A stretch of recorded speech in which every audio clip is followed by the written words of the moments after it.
Hey guys, so today I just want to try something a little different. I've tried the whole live com thing with, live duels, and I'm definitely going to continue doing that. I've tried the whole, showcase thing because that's also something I plan on continuing to do. But one thing that I haven't really done is like post commentaries, and I know other people do that a lot, and I want to be a little different, I guess. So I don't know about you guys, but whenever I'm testing decks, or even when I'm just playing like day to day, there are maybe not a lot, but there are definitely duels that end up winning that I shouldn't have, whether it's because my opponent didn't really know the deck that he or she was playing, or they just made like a really big misplay, really important misplay, or whatever the case is. Like, I know that some people will say like, oh, well, every once in a while you top deck a card, but I think that's actually really cool. Like, some people say like, oh, well, that's something that makes the game bullshit. I think that's something that makes the game really like enjoyable to watch. Like, I don't know how many of you follow competitive, Yu-Gi-Oh! And if you are following it, I don't know how long you've been following it for.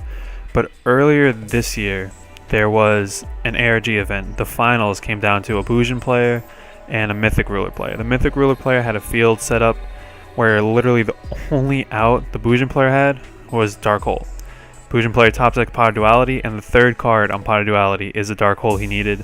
And then he summoned like a Bujingi from hand to attack for game, and it was actually like the crowd went wild. I was just kind of here like, oh wow, that actually happened, and I actually enjoy that.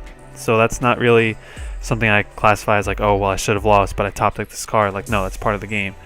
So when I say like I should have lost this duel, I mean like if my opponent knew how to play the deck, or they knew how to, or they just didn't make that misplay, then I should have lost, but I ended up winning for whatever reason. So I'm going to possibly start this as like a regular series, because like I said, this does happen to me. It happens to me enough where I get lucky enough to say like, oh well, my opponent didn't really know the deck, or whatever the case is. So we're going to start the first one today, and today is Gustos against Sylvans. So as you can see, my starting hand isn't exactly ideal. I mean, I'm not a Sylvan player, so I can't really say how good that is. And real quick, one thing, if you look at ARGs and all that like competitive, I guess Sylvans are really the only deck that actually play the 7th one, and it took me a while, but now it's like really obvious as to why. Because they stack, they put whatever card they want on top, so they can force, like if they draw into the 7th one, it's okay, they're just going to put it on top anyway, and that's actually really annoying. Yeah, so obviously I don't have any monsters yet. What do I draw into? I draw into Mirror Force, so obviously still no monsters. I was assuming that this was Kumo Shrumo, is that his name? Yeah. Mushroom or whatever. I was assuming that's what that was, just because I didn't really know if they set any other monsters. But obviously I have nothing, so I just set some more, hope for the best. Since he didn't activate the 7th one, I now know that this is the 7th one.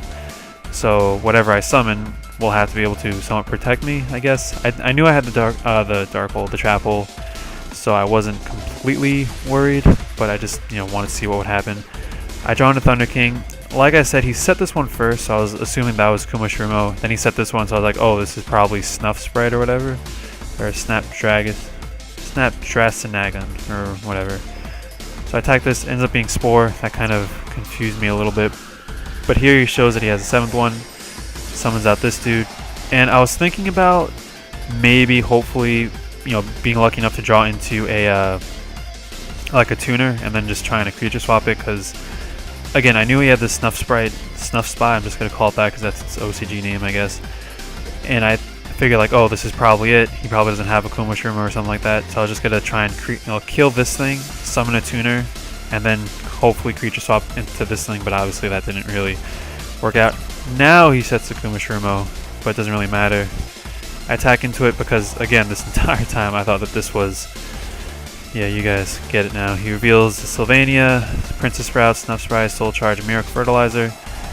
Snuff Spy goes to the grave, and so does Princess Sprout. And he doesn't really play Princess Sprout properly, I guess, because the entire duel, all it is summon out with as a level 7, and he rarely...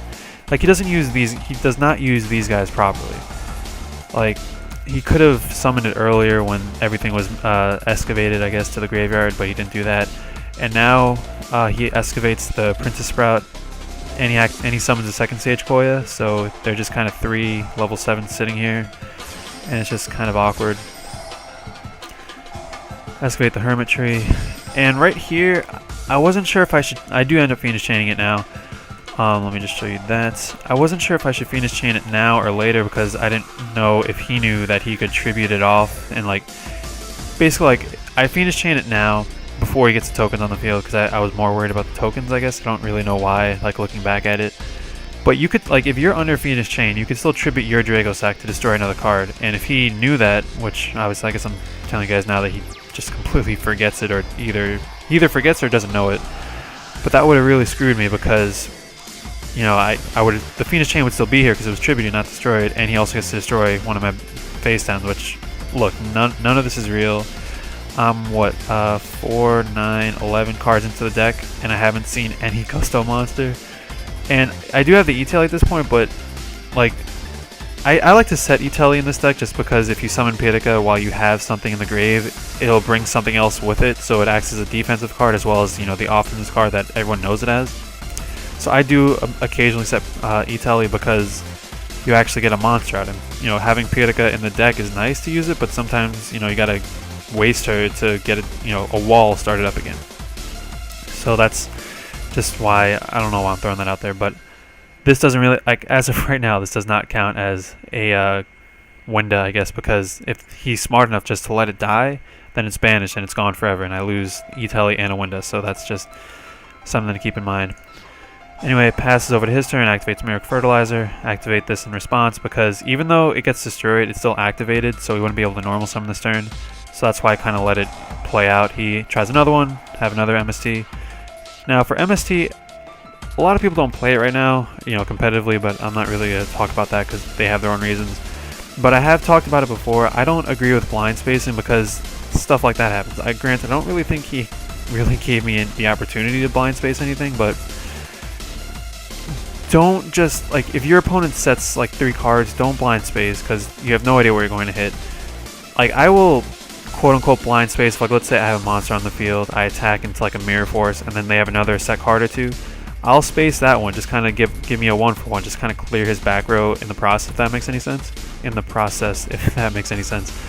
And that's how I treat it. And also just to take care of problem cards like that. Like, that's how I look at it. You should save it. It's a very, sorry about that. It's a very good card, and you just need to use it when it's actually like viable, when you actually need to get something off the field, if that makes any sense.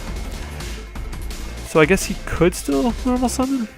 Once per turn, you cannot normal summon or set the turn you special. Okay, well, see, so I used it anyway. Like, I thought Miracle Fertilizer is if you activated this card, you couldn't. All right. So he activates Curry Bandit, and now here, this is why I saved the replay and just, I don't know. So obviously, what Curry Bandit is, you activate the top 5 cards of your deck, and if there are spells or traps in there, you can add one to your hand. Send everything else to the graveyard. So I didn't want him getting anything to his hand. I liked the position I was in. Or not, it's not that I liked it, but I preferred being like this, him only having 1 card in hand. You know, a technically dead Dracosack, even though not really, and I'm calling it dead because he hasn't activated the effect yet, so I'm assuming he doesn't know that he can. And then just a Princess Sprout just sitting here. So I wanted to get as much into the graveyard as I could, and all spells get hit to the graveyard, and that made me so happy. Sorry about that. Anyway, I summoned Winda in attack mode because I was originally going to creature swap it over, but then I just said, you know what, I might as well hold on to this for later. So the idea was to attack with Winda, just creature swap it over, and then see if I could work around it. Because again, you could still use Dracosack. I don't think he realizes this at all, but that was the original idea. But then I just kind of went against it. Here he gets the Leaf Flow and he gets the Hermitry. He destroys Thunder King because why not? And now he goes into Black Rose to blow up the field. I don't really know if I agree with that, but what are you gonna do? And obviously I have nothing yet. And again, I didn't set E-Telly because I don't have a tuner to actually use Winda or Pirika. So again, 13 cards into the deck. Only recruiter I've seen is Winda. Not exactly. So now hopefully you guys see what I mean when I said like it wasn't exactly a duel that I should have won. Right here he makes another mistake because if you have, like, basically he had a free Felgrand, a free Dracosack, a free Aurea. I don't even know what his extra deck looks like. Yeah, free this thing. So he could have done a lot more right there, but luckily for me he doesn't. And like I said, he always brings this thing as a level 7. I don't really know if I agree with that. Anyway, I summon Goldo. I get rid of this because I don't want to activate its effect. I don't want him to like top deck into something that can actually. I don't want him to top deck into Sage Koya or something that would allow him to make a rank 7 with that. So I get rid of that. He summons Curry Bandit, attacks over Goldo, which is fine for me. I just get my engine rolling. And then there goes Mushroom, there goes Lone Fire, Princess Sprout, another Curry Bandit. He adds Sylvania to his hand. Destroys my Itelli, which is my Compulse, which is fine. Anyway, summon out Pitika, get my Goldo. And now, the reason I went for this, like this was a bad plan on my part. The reason I went for this as opposed to like a, what's her name, Freeze or something like that. I was also considering, what's this thing called? Psychic Nightmare? Yeah, I was also considering Psychic Nightmare just to see what the other card in his hand was, because, you know, maybe I was lucky enough to hit it. I knew he had Sylvania in his hand. I don't know if I knew if he had I don't know if he had Snuff Spy or not. I don't remember if I knew that. So that was another idea, but I went with this because I was also considering going into Chidori and just like making him top deck one of these two. I wasn't completely sure, obviously. But I ended up going with this because I just wanted to do damage, and then I ended up attacking with both, and obviously the draw. I ended up attacking with both, and I was like, oh, wait, now Chidori is absolutely useless. So I just kind of leave him there, and then he makes me pay for it, because I didn't actually use anything. And now that I think about it, Chidori wasn't really even a good idea, because I knew he had the Sylvania in hand. So if I sent Princess Sprout, let's say, back to the top, he would have just sent it to the grave and then just set up anyway, so it wasn't exactly the best idea of mine. Anyway, he gets Sage Koya, he gets Hermitry, and yeah. And right here... Okay, I knew he had 2 soul charges. Like, look at his life points. He has 8,000 life points, he has 5 cards left in his deck, and 2 soul charges just running around. I was not... like, I wasn't exactly in the happiest, you know, mood, because I knew that things were about to hit the fan. There goes a Lone Fire, so now he has 4 cards on the deck, 2 of which are soul charges, sorry. So I'm just not exactly in the best mood.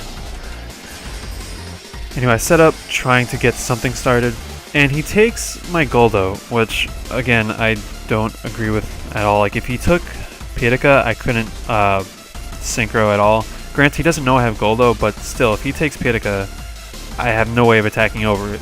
You know, not now. Like, I would have made Totem Bird, I'm assuming, because I do make Totem Bird later on. But, like, now if I run over Goldo, I get a monster back. But, it's just a long story. Anyway, he should have taken Pitika, is what I'm trying to say. Now I draw into this, make Totem Bird attack over this, just get out a Eagle for defensive purposes. Swap it over and then just take it back, because why not? And there he shows that he's going to top deck into Soul Charge. I was kind of happy because I had this. I completely forgot Miracle Fertilizer was a card, even though it doesn't really come back to bite me in the ass just yet. So he summons this thing out, attacks over Totem Bird, but I deprison it because why not? Anyway, he has 2 cards left in the deck. One of them is Soul Charge. I knew that for a fact. He shows me that Soul Charge is coming up next. Draws into Soul Charge. Summons out a weird... just a weird field. I actually don't remember what he had left in the graveyard. So I'll check that right now. So I mean, he has a Sage Koya's. Does he have a rank 7 to use? He has Aria, but I guess he couldn't really use Aria to like send everything back. So I mean, I guess it's okay. Okay, he makes Scrap Dragon and Felgrand, destroys that. I don't know if he knew that was the right play, but you know, he ended up destroying it anyway. Right here, he just didn't respond. Like, I summoned Pitika and he just kind of left it at that. So I don't know if he knew it was game or just whatever, but the fact that this was Sylvania, like, I was worried as I was playing, like I didn't know what that was, but then I went over and I remember seeing that it was Sylvania because I guess he revealed it earlier on, and yeah, it was at the bottom of the deck and that's the last card in the deck. So the fact that Sylvania means that he couldn't have done anything. Like, he could not have done 5,800 points of damage regardless of, like, if he Felgrands this, cool, it doesn't really matter. Sure, I'll take, you know, 1,800 points of damage from him attacking into this, but that's really, he can't clear this field, and yeah, that was game over. I think that's going to be it for this video. I need to figure out how I'm going to be doing these things, if they're going to be like one post commentary or they're going to be a few. I haven't really decided yet. So there might be a duel after this. I don't really know. I have to actually look through look through my replays and see if there are anything, like any other duels that I feel like I should do a commentary over. But yeah, so expect a few of these to come out, just because I don't consider myself like the best Yu-Gi-Oh player. I don't really even consider myself good, because it's like you guys should see me play live more often. It's not a pretty sight. But I do consider myself, I don't want to say a student or a learner of the game, because that just sounds weird, like I'm taking it too seriously. But this is something I do like to do. Like, one thing I've started doing is that when I'm testing out a new deck, I'll save replays. Like, I'll save the first, like, let's say 5 replays I get with the deck, and see, like, after I play it a little more, I'll go back and see what I would have done differently, and see like how I've matured with the deck, I guess, if that makes any sense, how I've learned it so far.